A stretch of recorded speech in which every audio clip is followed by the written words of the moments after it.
Scott has been able to get his life in order, focused on school.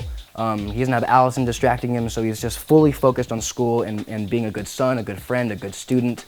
He's learning, he's working out every day, he's reading books as much as he can. So he's just kind of this new, happy kid when you first pick up on season 3. And then he gets a tattoo, because he's super stoked about life, and he's like, I gotta get a tattoo! And at least that's why I got a tattoo. And then it just all goes to hell, immediately. Everyone around me gets hurt. You know what I want for my birthday?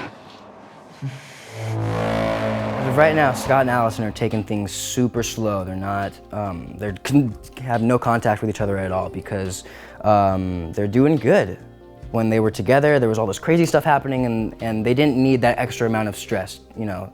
Like there was all this stuff happening, like fighting for your life and being hunted by werewolf hunters and being hunted by other werewolves and fighting werewolves, that Scott and Allison didn't need this other element of stress in their lives, and that was being in a relationship with each other. And so they've taken that aspect out of their lives, and right now they're just reevaluating everything and trying to see how everything goes. Scott says that they will be together no matter what, but I think towards this season he'll mature and grow up and realize that that may not be true. How many are there? A pack of them. You can't beat a pack of alphas. They're too fast for us. They're too strong. Too rabid. Scott and Derek, you've seen a gradual progression of I'm the dominant one, no, I'm the dominant one, and now season 3, they're kind of neck and neck, and they're not trying to prove dominance to each other anymore. They are trying to work as a team. Scott can show his leadership abilities without having Derek trying to pull him back, you know? So yeah, Derek's definitely got a lot more respect for Scott, and as a team, they are a lot more powerful than they are not a team, if that makes any sense. So they can kick major werewolf butt.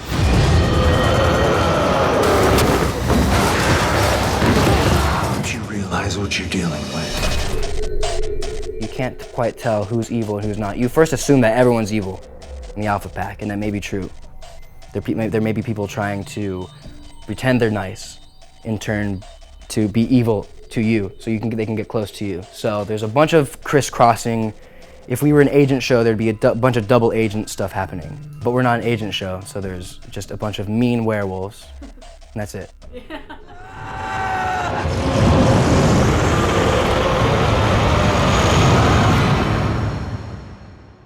This turned out to be a really cool thing that happened in the show, and I'm glad because we don't have to cover it up and it doesn't take forever in makeup. It's in all of the previews, and I just found out what it means. I mean, throughout the whole season, Scott kind of gives hints as to what it means, but it's not really the actual meaning of it until like the 12th episode, which we just filmed. And it's actually pretty cool, and it's awesome that Jeff had written it into it and came up with this really cool meaning, because like I feel like I created part of the show.